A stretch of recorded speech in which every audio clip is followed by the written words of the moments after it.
Hello, केम छो? मजामां छो? घरे छो? सेफ छो? प्रेक्टिस करो छो? Okay, very good. ચાલો તો આજે આપણે આપણા કેમિસ્ટ્રીના લેક્ચર નંબર 14ની શરૂઆત કરીએ છીએ અને આજનો આપણો જે ટોપિક છે તે થોડો નાનો ટોપિક લઈએ છીએ. આજે આપણે ટોપિકનું નામ છે સ્ટોક્યોમેટ્રી. પ્રોનાઉન્સિએશન એક્ઝેક્ટલી આ છે. તો તત્વયોગમિતિ, સ્ટોક્યોમેટ્રી. શું છે તત્વયોગમિતિ એટલે? તો સ્ટોક્યોમેટ્રી મીન્સ તમે રાસાયણિક પ્રક્રિયા કરાવડાવો છો. હવે રાસાયણિક પ્રક્રિયામાં હંમેશા શું થાય? પ્રક્રિયકો અને પ્રક્રિયકોમાંથી આપણને કંઈ ને કંઈ નિપજો પ્રાપ્ત થાય. ઓકે, તો તત્વયોગમિતિ આપણને રાસાયણિક પ્રક્રિયા દરમિયાન કેટલા પ્રક્રિયકો દ્વારા કેટલી નિપજ મળી શકે એમ છે તેની ગણતરી શીખવાડે છે. તત્વયોગમિતિ દ્વારા આપણે જાણી શકીએ છીએ કે એક પ્રક્રિયકનું કેટલું પ્રમાણ એ બીજા પ્રક્રિયકના કેટલા પ્રમાણ સાથે રિએક્શન કરે છે અને સામે કેટલા પ્રમાણમાં નિપજ આપે છે. ફોર એક્ઝામ્પલ, પ્રક્રિયક તરીકે એ અને બીજો એક પ્રક્રિયક લઈ લો બી. તો એ અને બી જો બે પ્રક્રિયકો હોય આપણા અને સામે આપણને કંઈક નિપજ મળે છે C+D, તો આ આપણી નિપજ છે. તત્વયોગમિતિ ઉપરથી આપણે જાણી શકીએ છીએ કે કેટલા પ્રમાણમાં પ્રક્રિયકો એકબીજા સાથે પ્રક્રિયા કરી અને સામે કેટલા પ્રમાણમાં નિપજ મળી. આ એક સીધી ભાષામાં તત્વયોગમિતિનો અર્થ થયો. તત્વયોગમિતિવાળો જે ટોપિક છે એ તમે જોઈ શકો છો બુકમાં પેજ નંબર 17 ઉપર. બરાબર, બુકમાં પેજ નંબર 17 ઉપર આ ટોપિક છે. એક નાનો ટોપિક છે, જોઈ શકો છો. ઓકે, ચાલો તો ટોપિકની શરૂઆત કરીએ આપણે. પેજ નંબર 17 જો બુક લઈને બેઠા હોય તો પેજ નંબર 17 ઉપર આ ટોપિક છે. ઇંગ્લિશમાં બોલાય છે જેને સ્ટોક્યોમેટ્રી. ઇંગ્લિશમાં આપણે જેને બોલીએ છીએ સ્ટોક્યોમેટ્રી. ઠીક, સ્ટોક્યો શબ્દનો અર્થ થયો કે ભાઈ તત્વ અને મેટ્રિક શબ્દનો અર્થ થયો માપન. તો આપણે અહીં જે કંઈ પણ પ્રક્રિયકો અને નિપજો પ્રક્રિયામાં ભાગ લે છે અને જે કંઈ પણ પ્રક્રિયકો દ્વારા નિપજ બને છે તેનું માપન કઈ રીતે કરી શકીએ તે આ એક માપન શીખવાડતી રીત છે જેને આપણે બોલીશું તત્વયોગમિતિ. તો હેડિંગ આપી દો. ટોપિકની શરૂઆત કરવા જઈ રહેલા છે તત્વયોગમિતિ. ચાલો, હવે તત્વયોગમિતિ ટોપિકમાં જે બુકમાં એક ઉદાહરણ આપેલું છે આપણે તે ઉદાહરણથી શરૂઆત કરીએ. જેમ કે methane gas CH4 oxygen gas સાથે રિએક્ટ કરે છે ત્યારે બનાવે છે કાર્બન ડાયોક્સાઇડ ગેસ ફોર્મમાં અને વોટર H2O ગેસ ફોર્મમાં. શું આ સમીકરણ સંતુલિત સમીકરણ છે? ચેક કરો. ના, સમીકરણ સંતુલિત નથી. તો પહેલા તો શું કરીએ આપણે? આ સમીકરણને સંતુલિત કરીએ. કાર્બન એક વખત ઓક્સિજન 2 1 એટલે અહીંયા લખી દઉં આગળ 2, તો આ જગ્યા ઉપર અહીંયા લખી દઉં 2 એટલે હાઇડ્રોજન 4 થઈ ગયા. ને ઓકે, હવે આ સમીકરણ સંતુલિત સમીકરણ છે. ઠીક છે, ઓકે. તત્વયોગમિતિ આપણને શીખવાડે છે કે કઈ રીતે આપણે પ્રક્રિયકો અને નિપજો વચ્ચે મોલની સંખ્યા, તેના દળની સંખ્યા, તેના અણુઓની સંખ્યા અને તેના કદની સંખ્યા વચ્ચેનો સંબંધ મેળવી શકીએ છીએ. મોલની સંખ્યા, દળની સંખ્યા, અણુઓની સંખ્યા અને કદની સંખ્યા વચ્ચેનો સંબંધ આપણે કઈ રીતે મેળવી શકીએ છીએ? તો અહીં આપણે જુઓ કે સંતુલિત સમીકરણ જ્યારે રાસાયણિક આપણને આપેલ છે ત્યારે તત્વયોગમિતિ ગુણાંક કોઈ પણ સમીકરણ રાસાયણિક સમીકરણમાં હંમેશા જો તે સંતુલિત સમીકરણ હશે તો તેના તત્વયોગમિતીય ગુણાંક કઈ રીતે નક્કી કરવાના? આ પહેલી બાબત બરાબર સમજો. તત્વયોગમિતીય ગુણાંક, સ્ટિક્યોમેટ્રિક કોફિશિયન્ટ, તત્વયોગમિતીય ગુણાંક. તો જ્યારે સંતુલિત રાસાયણિક સમીકરણ આપવામાં આવે છે ત્યારે સમીકરણમાં રહેલા જે કંઈ પણ પ્રક્રિયકો છે અથવા જે કંઈ પણ નિપજો છે તેની આગળ લખેલો ગુણાંક, કોઈ પણ પ્રક્રિયકની આગળ લખેલી સંખ્યા, CH4 ની આગળ અહીં કશું નથી લખ્યું એટલે 1 સમજવાનું. તો મિથેનનો તત્વયોગમિતીય ગુણાંક કેટલો થયો? 1. ઓક્સિજન O2 ની આગળ કેટલા લખેલા છે? 2. તો તેનો તત્વયોગમિતીય ગુણાંક કેટલો થયો? 2. કાર્બન ડાયોક્સાઇડ ની આગળ શું લખેલું છે? કશું નથી લખેલું. કશું નથી લખેલું એટલે સમજો કે 1. તો તેનો તત્વયોગમિતીય ગુણાંક, કાર્બન ડાયોક્સાઇડનો તત્વયોગમિતીય ગુણાંક કેટલો થયો? 1. અને H2O ની આગળ કેટલા લખેલા છે? 2. તો H2O માટેનો આપેલ સમીકરણમાં તત્વયોગમિતીય ગુણાંક કેટલો થયો? 2.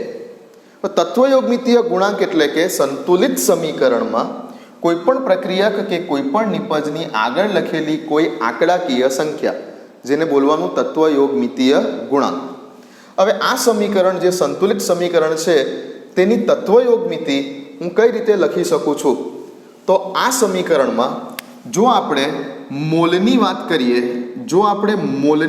કરીએ તો ધ્યાન આપો, મિથેનના કેટલા મોલ પ્રક્રિયામાં ભાગ લે છે? તો કે CH4 ની આગળ કશું લખેલું છે? નથી લખેલું. કશું નથી લખેલું એટલે 1 મોલ ભાગ લે છે. 1 મોલ ભાગ લે છે. O2 ઓક્સિજનના કેટલા મોલ ભાગ લે છે? તો આગળ શું લખેલું છે? 2. 2 મોલ ભાગ લે છે. પ્રક્રિયા દરમિયાન ઓક્સિજનના 2 મોલ ભાગ લે છે. સામે મળતી નિપજ કાર્બન ડાયોક્સાઇડના કેટલા મોલ મળે છે? તો 1 મોલ મળે છે. આગળ કશું નથી લખ્યું એટલે 1 સમજવાનું. અને પાણીના કેટલા મોલ મળે છે? તો 2 મોલ મળે છે.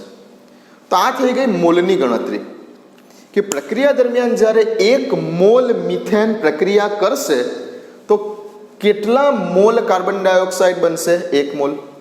જો 1 મોલ મિથેન પ્રક્રિયા કરશે તો કેટલું પાણી બનશે? 2 મોલ. 1 મોલ મિથેન સાથે પ્રક્રિયા કરવા માટે ઓક્સિજન કેટલો જોઈએ છે? 2 મોલ. હવે આ જ વસ્તુને હું તમને એવી રીતે પૂછું કે 2 મોલ મિથેન સાથે પ્રક્રિયા કરવી હોય તો ખાલી જગ્યા મોલ ઓક્સિજન જોઈએ. તો 1 મોલ મિથેન હોય તો 2 મોલ જોઈએ. તો જો 2 મોલ મિથેન હોય તો કેટલા મોલ જોઈએ? 4 મોલ જોઈએ. That's it. આ જ છે તત્વયોગમિતીય ગણતરી. ઓકે, ચાલો. તો મોલની વાત થઈ ગઈ. આપણે 4 રીતોએ સમજવાનું છે તત્વયોગમિતિને, બરાબર? મોલના સંદર્ભમાં, દળના સંદર્ભમાં, અણુઓની સંખ્યાના સંદર્ભમાં અને વાયુઓ જો આપેલા હશે પ્રક્રિયા દરમિયાન તો કદના સંદર્ભમાં. ચાલો, મોલ. હવે દળના સંદર્ભમાં જુઓ તો મિથેન છે. મિથેનના 1 મોલ છે તો 1 મોલ મિથેનનું દળ કેટલું? તો મિથેનનું મોલર દળ કેટલું? મોલર દળ આપણે લાસ્ટ ટાઈમ વાત કરી, મોલર દળ. તો તમે આનો મોલર દળ શોધી કાઢો. કાર્બનનું કેટલું? 12. હાઇડ્રોજનનો કેટલો? 4. 12 ને 4 16 ગ્રામ પ્રતિ મોલ બોલશો તો 1 મોલનું દળ કેટલું થયું? 16 ગ્રામ થયું એમ કહેવાય. તો દળની વાત કરીએ તો 1 મોલ મિથેન છે તો 16 ગ્રામ જેટલો મિથેન છે એમ કહેવાય. એ રીતે ઓક્સિજનનું મોલર દળ કેટલું? 1 ઓક્સિજન હોય તો 16, O2 હોય તો 16 દુ 32 અને આગળ પાછા 2 લખેલા છે એટલે 32 દુ 64. અહીંયા 64 ગ્રામ ઓક્સિજન આવશે. તો આપણે મોલના સંદર્ભમાં બોલીએ તો એવું બોલવું પડે કે 1 મોલ મિથેને પ્રક્રિયા કરવા માટે 2 મોલ જેટલો ઓક્સિજન જોઈએ. અથવા જો હવે તમે દળના સંદર્ભમાં બોલો તો એવું બોલવું પડે કે 16 ગ્રામ જેટલા મિથેને પ્રક્રિયા કરવા માટે 64 ગ્રામ જેટલો ઓક્સિજન જોઈએ.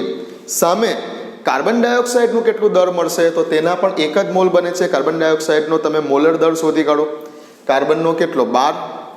ઓક્સિજન 16 દુ 32, 32 ને 12 એટલે 44. તો 44 ગ્રામ જેટલો તમને અહીં કાર્બન ડાયોક્સાઇડ નિપજ તરીકે મળશે. અને એ જ રીતે પાણી કેટલું મળશે? તો પાણીનું મોલર દળ કેટલું છે? 18.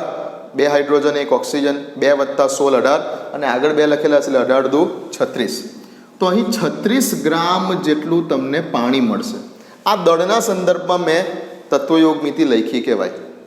બરાબર, કે કેટલો પ્રક્રિયક જોઈશે અને સામે કેટલી નિપજ મળશે.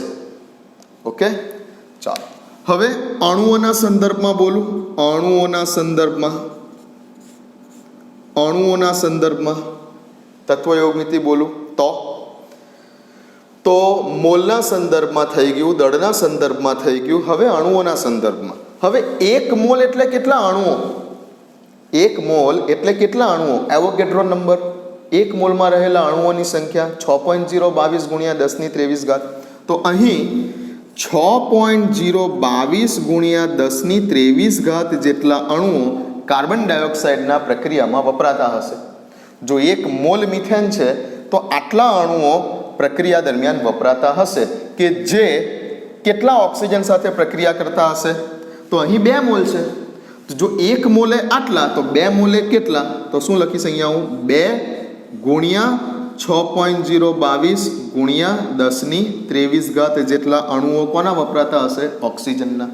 ઇન શોર્ટ, મિથેનનો 1 અણુ, બીજા શબ્દોમાં બોલું તો મિથેનનો 1 અણુ એ ઓક્સિજનના 2 અણુ સાથે પ્રક્રિયા કરે છે.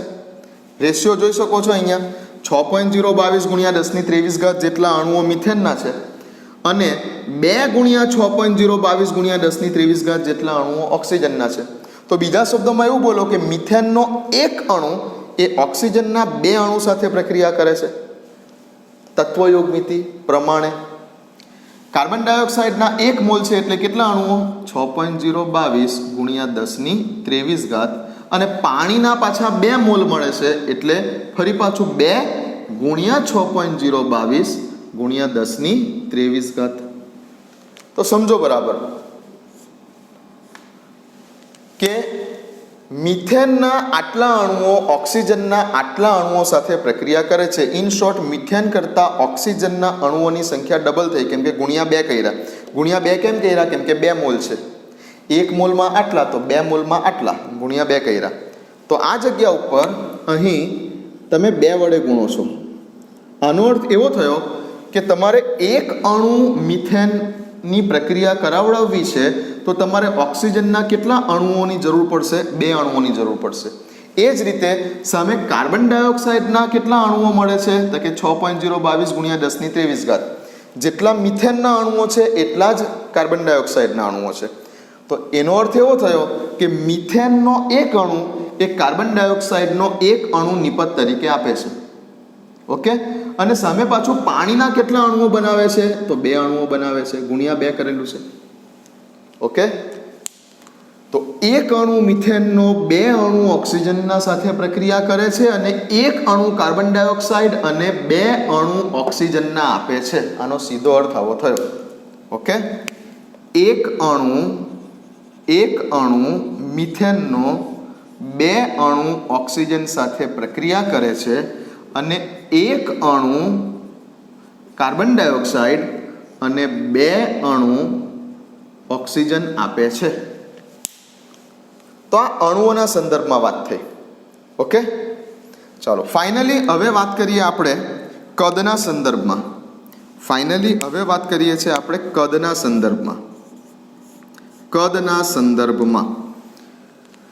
કદના સંદર્ભમાં એટલે યાદ રાખો કઈ રીતે આવે છે એ પણ હું તમને પાછળથી બતાવીશ કે બુકની અંદર તમે જોશો તો 1 મોલનું કદ તમને બુકની અંદર કંઈક આપેલું છે. તે આપેલું છે 22.7 લીટર. પણ ક્યારે? કે જો એસટીપી કન્ડિશન હોય ત્યારે, સ્ટાન્ડર્ડ ટેમ્પરેચર અને પ્રેશર કન્ડિશન હોય ત્યારે. સ્ટાન્ડર્ડ ટેમ્પરેચર અને પ્રેશરની કન્ડિશન હોય ત્યારે એસટીપી એ કોઈ પણ વાયુના 1 મોલનું કદ એકચ્યુઅલી હોય છે 22.4 લીટર. એસટીપી કન્ડિશન ઉપર કોઈ પણ વાયુના ગેસ ફોર્મમાં રહેલા કોઈ પણ પદાર્થના કોઈ પણ વાયુના 1 મોલનું કદ 22.4 લીટર હોય છે. પણ અહીં તમને અહીંયા જોશો બુકમાં તો 22.7 લીટર આપેલું છે, કેમ કે આને આદર્શ વાયુ છે એવું માની લીધેલું છે. આદર્શ વાયુ માટે 1 મોલ બરાબર 22.7 લીટર થાય. પણ વાસ્તવમાં કોઈ પણ વાયુ આદર્શ વાયુ નથી, એટલે હંમેશા કદ કેટલું થાય? 1 મોલનું 22.4 લીટર. પણ અત્યારે હાલમાં જે બુકમાં આપેલું છે તેમાં માની લીધેલું છે કે બધા જ વાયુઓ આદર્શ વાયુ છે, માટે 22.7 લીટર લખેલું છે. આપણે જ્યારે દ્રવ્ય અવસ્થા નામના ચેપ્ટરમાં દાખલાઓની ગણતરી કરીશું ત્યારે એસટીપીએ જો કદની વાત આવશે તો આપણે 22.4 જ લઈશું, 22.4 લીટર લઈશું. પણ અત્યારે માની લીધેલું છે કે આ બધા વાયુઓ આદર્શ વાયુઓ છે, માટે 22.7 લીટર અહીંયા રાખેલું છે. ઓકે, આ કઈ રીતે આવે છે કહું છું તમને આના પછીના ટોપિકમાં. તો આ બધા આદર્શ વાયુ છે એવું માની લીધેલું છે, અને જેથી કરીને અહીંયા 22.7 લીટર લખેલું છે. તો 1 મોલનું એસટીપીએ આદર્શ વાયુ પ્રમાણે 22.7 લીટર. તો જો 1 મોલનું 22.7 લીટર તો 2 મોલનું કેટલું? તો તમે શું કરશો? 2 ગુણ્યા 22.7 લીટર. એ જ રીતે 1 મોલ કાર્બન ડાયોક્સાઇડનું કેટલું? ફરી પાછું 22.7 લીટર. અને એ જ રીતે 2 મોલ પાણીનું કેટલું? તો 2 ગુણ્યા 22.7 લીટર, જે ગુણાકારનો આન્સર આવે તે. તો આ રીતે કદની સરખામણી થઈ શકે છે. તો આ રીતે આપણે જ્યારે મોલ, દળ, અણુઓ અને કદને સરખાવીએ છીએ અને જે કંઈ પણ ગણતરી કરીએ છીએ એ ગણતરીને આપણે બોલીએ છીએ સ્ટોક્યોમેટ્રી, તત્વયોગ મિતિ. તો આના ઉપરથી જ્યારે કોઈ ક્વેશ્ચન બનાવવામાં આવે છે, દાખલો બનાવવામાં આવે છે, કોઈ ક્વેશ્ચન બનાવવામાં આવે છે, ત્યારે કંઈ પણ એકબીજા સાથેનો રિલેશન પૂછી શકે છે કે 1 મોલ મિથેનને પ્રક્રિયા કરવા માટે કેટલા જોઈએ? 2 મોલ જોઈએ. કદાચ પૂછી કાઢ્યું કે 10 મોલ મિથેન છે તો કેટલા ઓક્સિજન જોઈશે? તો 1 એ 2 તો 10 એ કેટલા? બરાબર. ચાલો, 16 ગ્રામ મિથેન છે, 16 ગ્રામ મિથેનને પ્રક્રિયા કરવા માટે 64 ગ્રામ જેટલો ઓક્સિજન જોઈએ છે. કદાચ પૂછી કાઢ્યું કે 32 ગ્રામ મિથેન છે તો કેટલો જોઈશે? તો 16 એ 64 તો 32 એ કેટલા? તો આ રીતની નોર્મલ ગણતરીઓ આપણને દાખલામાં આવી શકે છે. હું તમને સમજાવીશ, આ રીતના થોડાક દાખલા પણ આપણે લઈશું. ઓકે, તો તત્વયોગ મિતિને ડિટેલમાં આપણે એક આ સમીકરણનું ઉદાહરણ આપીને સમજાવેલું છે. આ કઈ રીતે આવે છે હું તમને કહું છું. ચાલો લખી લો. પહેલાં નોટ્સ બનાવતા હોય તો લખી લો આટલું એક સમીકરણ, અને તેના ઉપરથી આપણે કઈ રીતે મોલ, દળ, અણુઓ અને કદને સરખાવેલા છે તે લખો.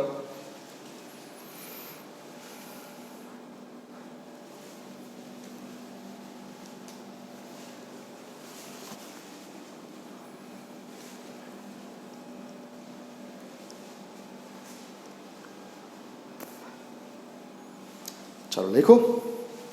હવે એકચ્યુઅલી આ ભલે બુકમાં આપેલું છે, બટ એકચ્યુઅલી આ ખરેખર તત્વયોગ મિતિ ના કહી શકાય. ખરેખર આપણી આ તત્વયોગ મિતિ ના કહી શકાય.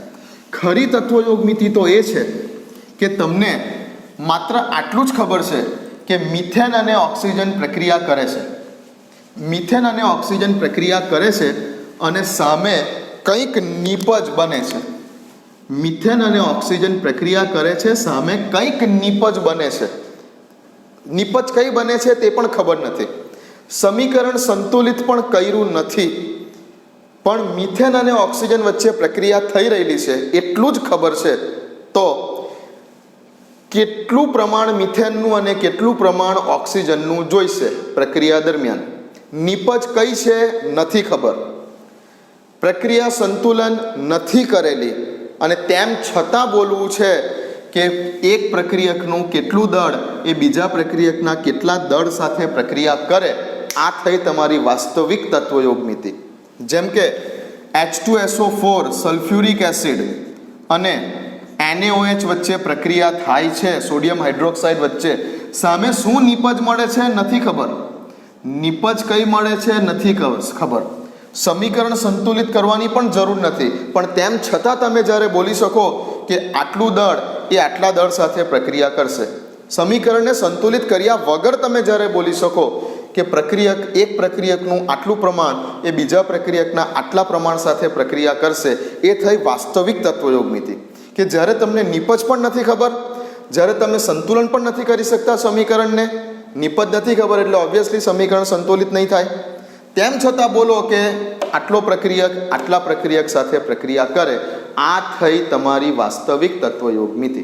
જેની ગણતરી અહીંયા નથી આપેલી, પણ હું તમને ચેપ્ટર પતી જાય પછી એક લેક્ચર આપણે સ્પેશિયલી આના ઉપર લઈશું, જે થશે આપણો તમારો JEE અથવા નીટ લેવલનો હું તમને જે કોન્સેપ્ટ શીખવાડીશ, એક ડેમો કોન્સેપ્ટ શીખવાડીશ.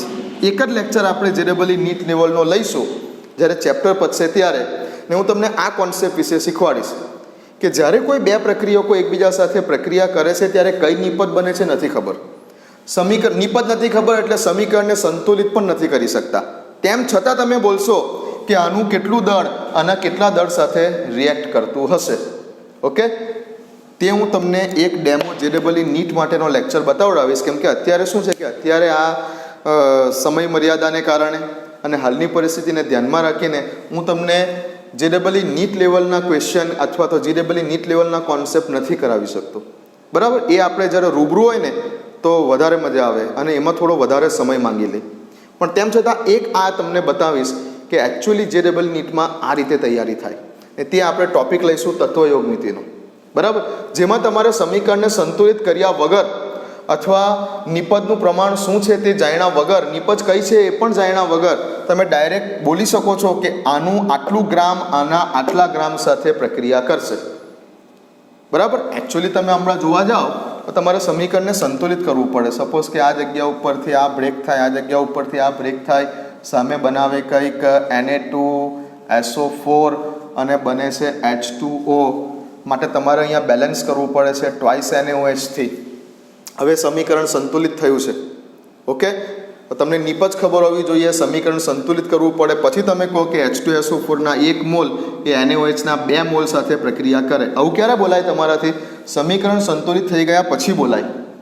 અથવા અણુભારની વાત કરીએ, મોલર દર, તો H2SO4 માં 98 આવશે, તો H2SO4 ના 98 ગ્રામ એ NaOH ના 40 દુ આનો 40 આવશે, આગળ 2 લખેલા છે, એટલે 80 ગ્રામ સાથે પ્રક્રિયા કરે છે. આવું ક્યારે બોલી શક્યા? જ્યારે તમને નિપજ ખબર હતી, તમે સમીકરણ સંતુલિત કર્યું પછી બોલી શક્યા કે આટલા મોલ એ આટલા મોલની સામે પ્રક્રિયા કરે છે, એટલે કે આટલું દળ આટલા દળની સામે પ્રક્રિયા કરે છે. હું તો તમને એવું કહું છું કે તમારે નિપજ કઈ છે એ તમને ખબર જ નથી, સમીકરણ સંતુલિત પણ તમે કર્યું નથી, તેમ છતાં તમે બોલી શકશો કે આટલું દળ આટલા દળની સામે પ્રક્રિયા કરે. આ થઈ વાસ્તવિક તત્વયોગ નીતિ. ઓકે, ચેપ્ટરની લાસ્ટમાં આપણે 1 કલાક આ ટોપિક ઉપર વાત કરીશું. બરાબર, જે આપણો JEE નીટ માટેનો એક ડેમો લેક્ચર હશે. ચાલો, તો ખ્યાલ આવી ગયો તત્વયોગ નીતિ વિશે. તત્વયોગ નીતિમાં આપણે પ્રક્રિયકો અને નિપજના પ્રમાણને કદના સંદર્ભમાં, દળના સંદર્ભમાં, મોલના સંદર્ભમાં, અણુઓના સંદર્ભમાં ગણતરી કરીને બોલી શકીએ છીએ, લાવી શકીએ છીએ. ચાલો, વાત રહી મેં તમને કીધું અત્યારે કે ભાઈ પેલું 22.7, તો યાદ રાખો. પહેલાં તો એના માટે તમે યાદ રાખો STP. STP ને શું કહેવાય? Standard temperature and pressure. Standard temperature and pressure, STP શબ્દોનો મિનિંગ. ઓકે, 1982 સુધી સ્ટાન્ડર્ડ ટેમ્પરેચર. હવે આની કેમ જરૂર પડી સ્ટાન્ડર્ડ ટેમ્પરેચર અને પ્રેશરની? હવે દુનિયામાં ઘણા બધા દેશો છે, દરેક કન્ટ્રીનું પોતપોતાનું વેધર છે. કોઈ જગ્યા ઉપર કોઈ કન્ટ્રીમાં ગરમી વધારે છે, કોઈ કન્ટ્રીમાં ઠંડી વધારે છે, કોઈ દેશ જે છે તે ખૂબ ઠંડીવાળો દેશ છે, કોઈ દેશમાં ગરમી વધારે છે. તો દુનિયામાં ઘણા બધા દેશો છે. દરેક દેશના વૈજ્ઞાનિકો પોતપોતાના દેશમાં રહેલી પર્યાવરણીય પરિસ્થિતિમાં જે કંઈ પણ પ્રેક્ટિકલ કરતા હોય, તો દરેક પ્રેક્ટિકલના જે કંઈ પણ રિઝલ્ટ હોય તે જુદા જુદા આવે. બરાબર, કોઈ ઠંડીમાં પ્રેક્ટિકલ કરે, કોઈ ગરમીમાં પ્રેક્ટિકલ કરે, તો બંનેનું જે કંઈ પણ રિઝલ્ટ છે, પરિણામ છે પ્રેક્ટિકલનું, તે અલગ અલગ આવે. તો જેથી સાયન્ટિસ્ટોએ નક્કી કર્યું કે ભાઈ કોઈ એક એટમોસ્ફિયરની, પર્યાવરણની પણ એક પરિસ્થિતિ નક્કી કરો, જેને વૈજ્ઞાનિકોએ કીધું સ્ટાન્ડર્ડ ટેમ્પરેચર એન્ડ પ્રેશર, કે જેથી કરીને આખી દુનિયાના બધા વૈજ્ઞાનિકો જ્યારે આ કન્ડિશનમાં સ્ટાન્ડર્ડ ટેમ્પરેચર અને પ્રેશર રાખીને જ્યારે પ્રેક્ટિકલ કરે ત્યારે દરેકના પ્રાયોગિક પરિણામો એક સરખા મળે.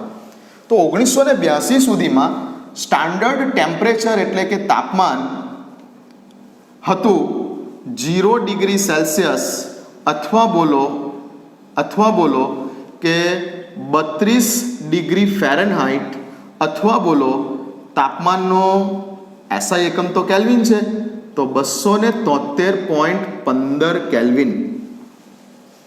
સ્ટાન્ડર્ડ ટેમ્પરેચરની વેલ્યુ આટલી. એસટીપી શબ્દ આવે એટલે 1982 સુધી શું મનાતું હતું તે વાત કરું છું.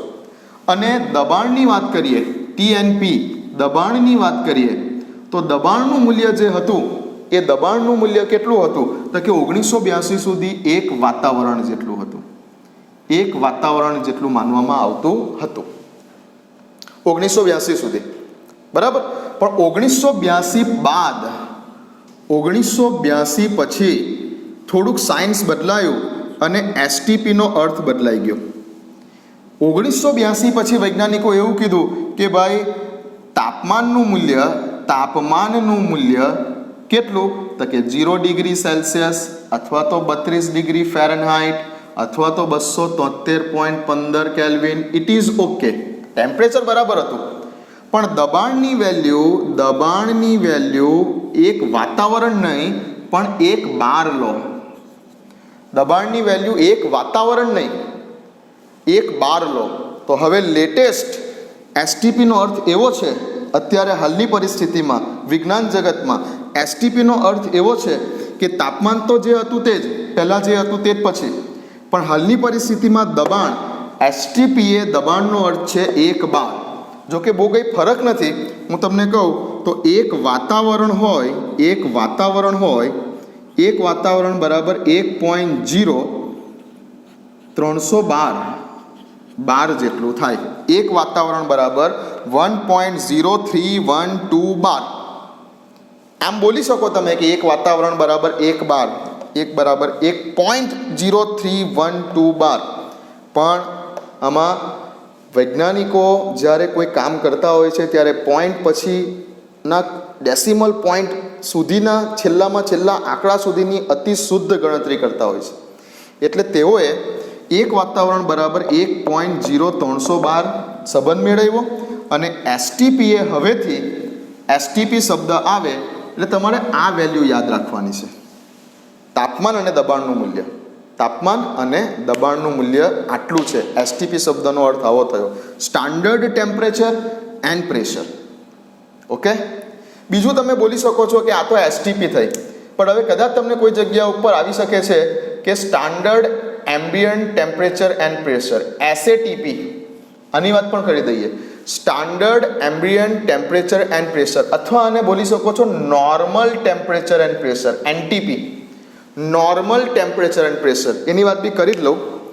ચલો તમે પહેલાં આટલું તો લખી લો. એસટીપીનો અર્થ શું થયો તો કે 1982 સુધી આવું માનવામાં આવતું હતું. 1982 પછી આજનું આધુનિક જે સાયન્સ છે તે એસટીપી, સ્ટાન્ડર્ડ ટેમ્પરેચર અને પ્રેશર, આને ગણે છે. ઓકે. અને જો તમે એસટીપીની વાત કરો છો ત્યારે બીજું પણ તમને એક વાત કહેવાની છે વાયુ અચળાંક વિશેની. પહેલાં આટલું તો લખી લો. આ લેટેસ્ટ છે, લખી લો. ચલો લખો.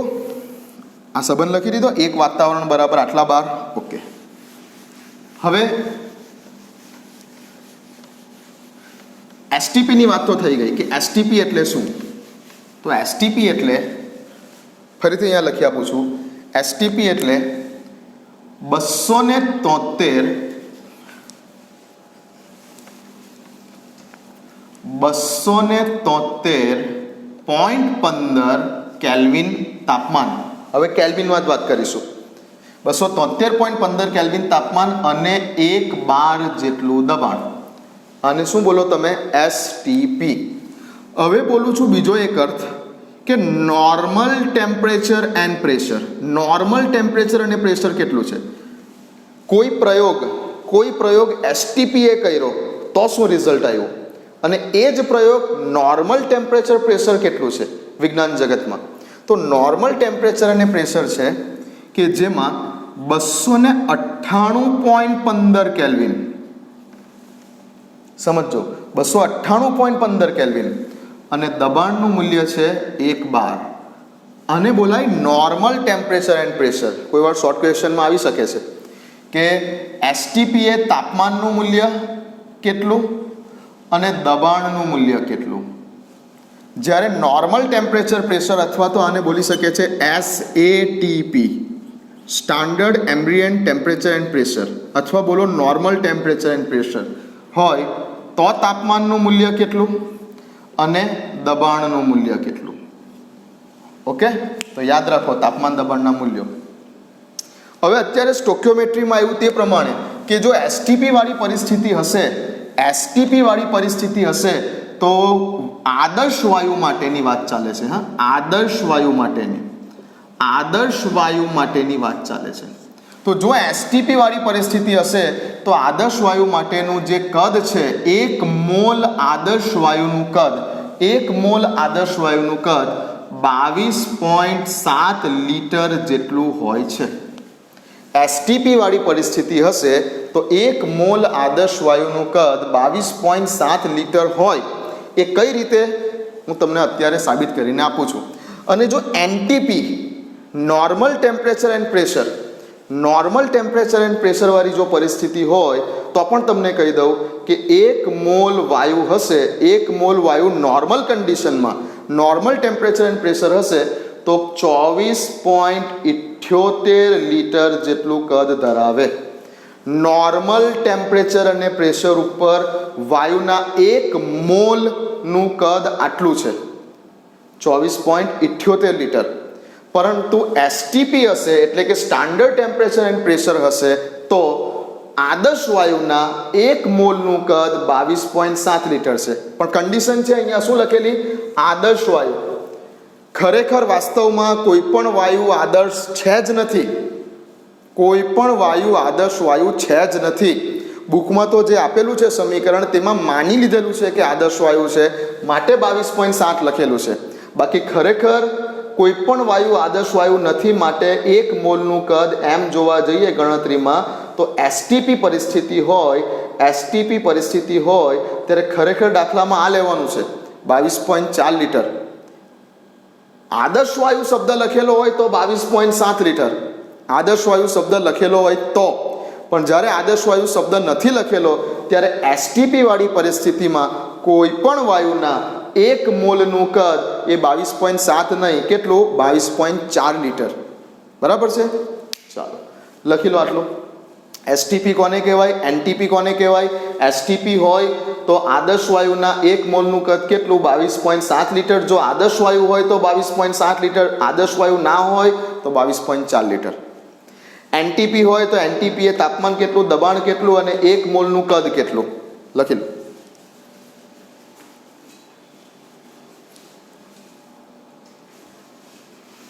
ઓકે, ચાલો હવે આ કઈ રીતે આવે છે? આ 22.7 અહીંયા જે લખેલા છે એ કઈ રીતે આવ્યા તો હું તમને કહી દઉં કે ભાઈ આદર્શ વાયુ શબ્દ લખેલું છે. કદાચ તમને 10મા ધોરણ સુધીમાં આદર્શ વાયુનું કંઈક સમીકરણ આવ્યું હશે. આદર્શ વાયુ સમીકરણ PV બરાબર nRT. આ આદર્શ વાયુ સમીકરણ છે. આ આપણે દ્રવ્ય અવસ્થા નામના ચેપ્ટરમાં આવશે. આપણે આને સાબિત બી કરીશું આ સમીકરણને. હવે એમાં મારે શું શોધવું છે? પહેલાં તો P શું છે? દબાણ. V શું છે? કદ. V ફોર વોલ્યુમ, કદ. N શું છે? મોલ. P શું છે? દબાણ. V શું છે? કદ. N શું દર્શાવે છે? મોલ. R શું છે? વાયુ અચળાંક. અને T શું છે? તાપમાન. ઓકે, દરેક વેલ્યુ શું દર્શાવે છે તે. હવે મારે શું શોધવું છે? V શોધવું છે. કઈ પરિસ્થિતિમાં? એસટીપી. તો હું V ને સૂત્ર કરતા બનાવું તો શું આવે? N × R × T divided by P. આવું આવે. હવે મારે સાબિત કરવું છે કે 1 મોલનું કદ આટલું છે તો N બરાબર 1 લઈ લઉં. મોલ દર્શાવે છે. ઓકે, આરની વેલ્યુ પણ ઘણા બધા અલગ અલગ એકમોમાં અલગ અલગ છે. હવે હું બહુ ડિટેલમાં નથી જતો. જો તમે આરની વેલ્યુ લિટર બાર એકમમાં લેવા જાઓ તો એ 0.082 છે. લિટર બાર કેલ્વિન એકમમાં. જો તમે આરની વેલ્યુ 0.082 લિટર વાતાવરણ એકમમાં. જો તમે આરની વેલ્યુ બારમાં લેવા જાઓ તો 0.0831 સમથિંગ છે. શેમાં? લિટર × બાર એકમમાં. જો તમે આરની વેલ્યુ જૂલમાં લેવા જાઓ તો તે 8.314 છે જૂલ એકમમાં. જો તમે આરની વેલ્યુ કેલેરીમાં લેવા જાઓ તો એ 1.987 છે કેલેરી એકમમાં. તો આરની વેલ્યુ જુદા જુદા એકમોમાં જુદી જુદી છે. બટ હવે અહીંયા આપણે લીટર 12 એકમની વાત કરીએ છીએ, લીટર ઇન્ટુ 12 એકમની વાત કરીએ છીએ, તો આપણે આટલી લઈશું આરની વેલ્યુ. તો 1 એનની વેલ્યુ 1, આરની વેલ્યુ લીટર 12 એકમમાં 0.0831 into temperature, standard temperature STPA 273.15 ના છેદમાં દબાણ કેટલું STPA 1 બાર. કેલ્ક્યુલેશન કરો, તમારો જવાબ કંઈક 22.7 લીટર આવી જશે. 22.7 લીટર કદ આવી જશે. કરો કેલ્ક્યુલેશન, કેલ્ક્યુલેટર લઈ લો અને ચેક કરી જુઓ કઈ રીતે 22.7 આવે છે તે.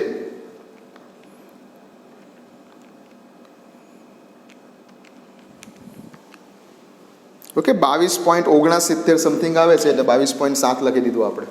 તો આ રીતે આદર્શ વાયુ હોય તો આ 22.7 આવે છે, બરાબર. પણ વાસ્તવિક રીતે કોઈ વાયુ આદર્શ વાયુ નથી, એટલે થોડું ઘણું ફ્લક્ચ્યુએશન આવે છે. અને આદર્શ વાયુ સિવાયના બીજા બધા જ વાયુઓ માટે 1 મોલનું કદ કેટલું? 22.4 લીટર. ઓકે, માત્ર ને માત્ર આદર્શ વાયુ હોય તો જ 1 મોલ બરાબર તમે લેશો 22.7 લીટર. આદર્શ વાયુ શબ્દ નથી કોઈ દાખલામાં તો કમ્પલસરી તમારે 1 મોલનું કદ કેટલું લેવાનું? 22.4 લીટર લેવાનું. ઓકે, ચાલો. તો આ થઈ ગઈ આપણી થોડીક તમને STP અને NTP વિશેની વાત. તો તત્વયોગમિતિ આપણને શીખવે છે કે કઈ રીતે આપણે રાસાયણિક પ્રક્રિયામાં પ્રક્રિયકો અને નિપજોના પ્રમાણને શોધી શકીએ છીએ. જેમ કે એક એક્ઝામ્પલ આપી દઉં, અત્યારે એક્ઝામ્પલ આપી દઉં તમને. સપોઝ કે nitrogen gas is react with hydrogen gas. ચલો, હવે મેં કીધું તે પ્રમાણે વાસ્તવિક તત્વયોગમિતિ એ છે કે તમને અહીં નિપજ કઈ છે તે નથી ખબર. હવે નિપજ નથી ખબર તો અહીંયા કેટલા પ્રક્રિયકો એકબીજા સાથે કયા રેશિયોમાં બેલેન્સ થયા હશે તે પણ તમે અંદાજો નહીં લગાવી શકો. તેમ છતાં તમે જ્યારે બોલી શકો કે નાઇટ્રોજનનું આટલું દળ એ હાઇડ્રોજનના આટલા જ દળ સાથે પ્રક્રિયા કરશે, એ વાસ્તવિક તત્વયોગમિતિ, જે અત્યારે અહીં નથી બતાવેલી. આ પણ હું તમને લાસ્ટમાં JEE અને નીટના સેશનમાં હું તમને એક ડેમો લેક્ચર JEE નીટ વિશેનો સમજાવીશ, ત્યારે તમને કહીશ કે આ કઈ રીતે ખબર પડે. એ બિલકુલ ચેપ્ટરના લાસ્ટમાં શીખવાડીશ. અત્યારે તો હું તમને લખી દઉં છું કે અહીંયા એમોનિયા બને છે. આ બેલેન્સ કરવું છે, અહીંયા N2 છે એટલે અહીંયા 2 લખી દઉં, તો 3 દુ 6 એટલે અહીંયા 3 લખી દઉં. ઓકે, આ બેલેન્સ ઇક્વેશન થઈ ગયું. હવે આ જગ્યા ઉપર હું તમને પૂછું કે 2 ને 3 દુ 6 અને આ જગ્યા ઉપર હું તમને ક્વેશ્ચન કંઈક આવો પૂછું કે 24 ગ્રામ હાઇડ્રોજન સાથે પ્રક્રિયા કરવા ખાલી જગ્યા ગ્રામ નાઇટ્રોજન જરૂર પડે. ખાલી જગ્યા ગ્રામ નાઇટ્રોજનની જરૂર પડે. આ તમારો ક્વેશ્ચન થઈ ગયો. ઓકે, ચલો. તો હવે તત્વયોગમિતિ પરથી આપણે કઈ રીતે ગણતરી કરી શકીએ છીએ? તો પહેલાં તો જુઓ કે મોલ કેટલા. નાઇટ્રોજનના 1 મોલ, હાઇડ્રોજનના 3 મોલ, એમોનિયા નિપજના 2 મોલ. હવે 1 મોલ છે એટલે દળ કેટલું? નાઇટ્રોજનનું મોલર દળ જોઈ લો. 1 મોલ છે એટલે 1 મોલનું દળ કેટલું થશે? નાઇટ્રોજન એટલે કેટલા? 14 દુ 28 ગ્રામ. 28 ગ્રામ. હાઇડ્રોજનનું દળ કેટલું? તો કે 1 હાઇડ્રોજન હોય તો 1 અને 2 હાઇડ્રોજન હોય તો 2 અને બીજા 3 લખેલા છે એટલે 3 દુ 6 ગ્રામ. જો કે એમોનિયા વિશે, નિપજ વિશે કંઈ પૂછ્યું જ નથી એટલે લખવાનું કામ નથી. ને લખવું હોય તો 14 ને 3 17 ગ્રામ થશે. 1 મોલ માટે 17 ગ્રામ, આગળ 2 લખેલા છે એટલે 17 દુ 34 ગ્રામ. જો કે કંઈ મતલબ નથી, એમોનિયાની કંઈ વાત પૂછી નથી. તો એકચ્યુઅલી તત્વયોગમિતિ આ છે. સમીકરણ, આપેલ રાસાયણિક સમીકરણની એકચ્યુઅલ તત્વયોગમિતિ આ છે કે 6 ગ્રામ હાઇડ્રોજનની સામે પ્રક્રિયા કરવા માટે 28 ગ્રામ જેટલો નાઇટ્રોજન જોઈએ. આ એકચ્યુઅલ તત્વયોગમિતિ છે આ સમીકરણની, કે 6 ગ્રામની સામે પ્રક્રિયા કરવી હોય હાઇડ્રોજનના તો 28 ગ્રામ જેટલો નાઇટ્રોજન જરૂર પડે. આપણને એવું પૂછેલું છે કે 24 ગ્રામ હાઇડ્રોજન સાથે પ્રક્રિયા કરવા કેટલા ગ્રામ નાઇટ્રોજનની જરૂર પડે, બરાબર? તો 6 ગ્રામ હાઇડ્રોજને કેટલો નાઇટ્રોજન જોઈએ છે? 28 ગ્રામ. 6 ગ્રામ હાઇડ્રોજને 28 ગ્રામ જેટલો નાઇટ્રોજન જોઈએ છે. તો આપણે સ્ટેપ બનાવીએ. 6 એ 28 નાઇટ્રોજન જોઈએ છે તો 24 ગ્રામ હાઇડ્રોજને કેટલો નાઇટ્રોજનની જરૂર પડે? સ્ટેપ બનાવી શકો છો? તો અહીંયા સીધું આપણે સ્ટેપ બનાવી શકીએ છીએ કે 6 ગ્રામ હાઇડ્રોજનની સામે 28 ગ્રામ જેટલો નાઇટ્રોજનની જરૂર પડે છે. તત્વયોગ મિતિ પરથી આપણે આવું બોલી શક્યા. 6 ગ્રામે 28 ગ્રામ જેટલો નાઇટ્રોજન જોઈએ તો 24 ગ્રામ પૂછ્યું છે. 24 ગ્રામ હાઇડ્રોજન હોય તો કેટલા ગ્રામ નાઇટ્રોજન જોઈએ? 24 ગુણ્યા 28 ભાગ્યા 6. 24 ગુણ્યા 28 ચોકડી ગુણાકાર, 24 ગુણ્યા 28 ભાગ્યા 6. ઓકે, કરો કેલ્ક્યુલેટર ઉપર. 24 ગુણ્યા 28 ભાગ્યા 6. 112 ગ્રામ નાઇટ્રોજન જોઈએ. 112 ગ્રામ જેટલા નાઇટ્રોજનની જરૂર પડે. આ થઈ ગઈ તમારી તત્વયોગ મિતિ જે ટોપિક બુકમાં આપેલો છે તેનો ઉપયોગ. આ રીતે ક્વેશ્ચન આવી શકે છે. ઠીક, ચલો લખી લો. ક્વેશ્ચન લખી લો. પહેલાં આ ક્વેશ્ચન લખી લો, પછી એનો આન્સર આ રીતે આપી શકાય છે તે પણ લખી લો. એટલે એકચ્યુઅલ થિયરીનો કોન્સેપ્ટ કેવા પ્રકારના ક્વેશ્ચન હોઈ શકે છે એ તમને અહીંયા બતાવ્યું. આ ટાઈપના આપણે બીજા ઘણા બધા ક્વેશ્ચનો લઈશું. પહેલાં આટલું લખી લો.